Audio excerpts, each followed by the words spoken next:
तुम्ही एवढी छान ही जी महत्वाची खाती आहे ती सांभाळताय.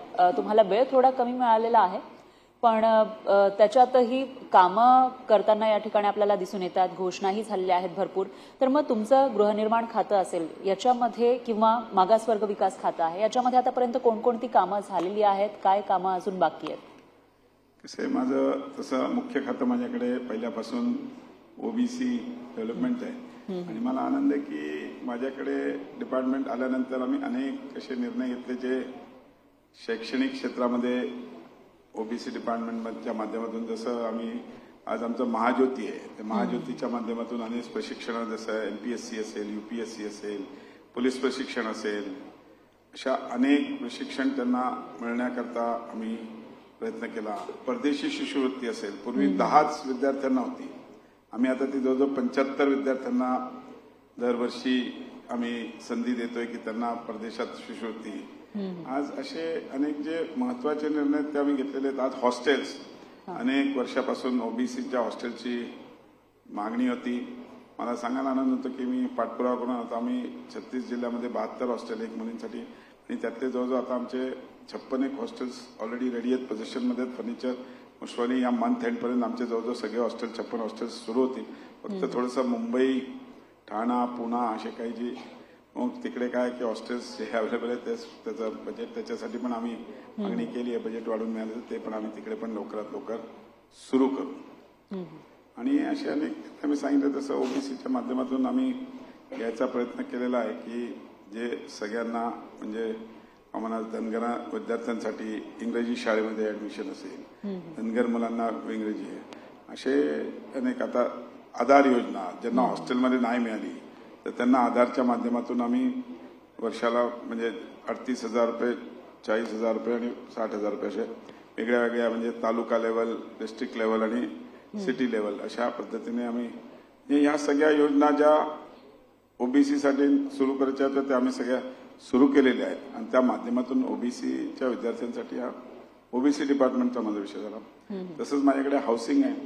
हाऊसिंगमधून आम्ही आता तसं गिरणी कामगारांसाठी पण घरांचा आम्ही विषय बराचसा मार्गी लावला. अजूनही कामगारांचा आता आम्ही त्यांची यादी फायनल केली. पूर्वी 1,75,000, 1.5 लाख अशी यादी यायची.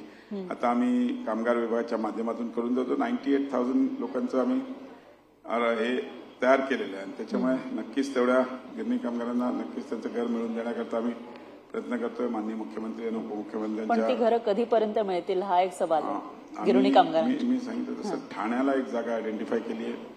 अशा अनेक जागांच्या माध्यमातून आम्ही तिकडे जवळजवळ 20,000 घरं बनतील असा आमचा अंदाज आहे. आणि अशा माध्यमातून जी 98,000 घरं आहेत त्यात आम्ही काही लोकांनी जर समजा पुण्यामध्ये किंवा कोल्हापूरमध्ये मागणी केली तर म्हाडाच्या माध्यमातून तिकडे पण आम्ही घरं देतो. कारण की बरेचसे गिरणी कामगार इकडून शिफ्ट झालेले, अशी पण आमच्याकडे मध्ये मागणी होती. त्याचा पण आम्ही आता सर्व्हे सुरू केला आहे आणि त्याच्या माध्यमातून पण आम्ही पुण्यामध्ये आमच्याकडे म्हाडाचे काही घरं आहेत त्याच्यातून घरं आम्ही देऊ असं आमचा प्लॅन आहे. पण पुढच्या 3 वर्षात सगळ्या गिरणी कामगारांना आपली घरं मिळतील या पद्धतीने आम्ही काम करतोय. दुसरं म्हाडा जे माझ्याकडे त्याच्या म्हाडाच्या माध्यमातून आम्ही आज 20% इन्क्लुझिव्ह म्हणजे जे मुंबई सोडून बाकीच्या ठिकाणी जे 4,000 स्क्वेअर मीटरच्या वरचे जे बांधकाम असते त्याच्यामध्ये 20% हा म्हाडाला दिला पाहिजे असा हा पोर्शन आम्ही करून आमच्या डोक्यात प्लॅन आहे की पुढच्या 3 ते 4 वर्षामध्ये किमान 1 लाख घरं म्हाडाच्या माध्यमातून रेक्युअर करून हा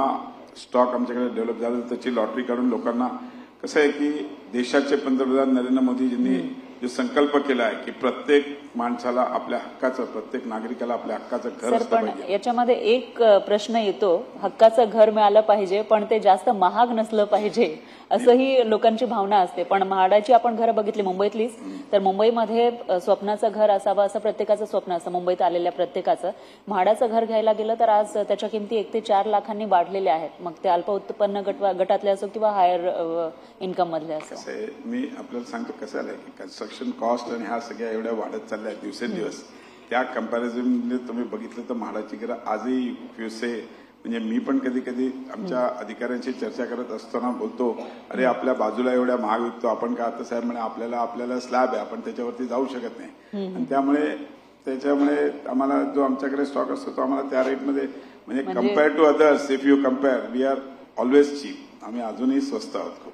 पण जर मागच्या वर्षापेक्षा या वर्षीची आपण कंपॅरिझन केली तर त्याच्यामध्ये जास्त दिसतंय. तर ते आवाक्यात ते जे दर आहेत ते आवाक्यात आणण्यासाठी काही उपाययोजना केल्या जाणार आहेत? नाही, आम्ही कसं आहे याच्यामध्ये आता FSI आम्ही जसं म्हटलं प्लस आम्ही 1ला 1+3 असा FSI देतो. त्याच्यामुळे तो सेल कंपोनंट कसा असतो, बेसिकली ती कॉस्ट जेवढी मिनिमम त्याच्यापेक्षा कमी कॉस्टमध्ये तर आम्ही विकू शकत नाही. आणि त्याच्यापेक्षा कमी कॉस्ट तर लॉसमध्ये प्रपोजल आता कोणी उद्या कॉन्ट्रॅक्टर किंवा जो बिल्डर आहे तो आमच्यासाठी बांधकामच नाही करणार.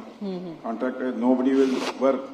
त्यातल्या त्यात म्हणजे अशा पद्धतीने जर बांधकाम केलं आणि त्याच्यात कमी कॉस्टमध्ये विकायचा आम्ही प्रयत्न केला तर कॉन्ट्रॅक्टर यार उद्या यांचे विकले नाही गेले तर आपले पेमेंट अटकते. म्हणजे त्या हिशोबाने म्हणून येणार नाही.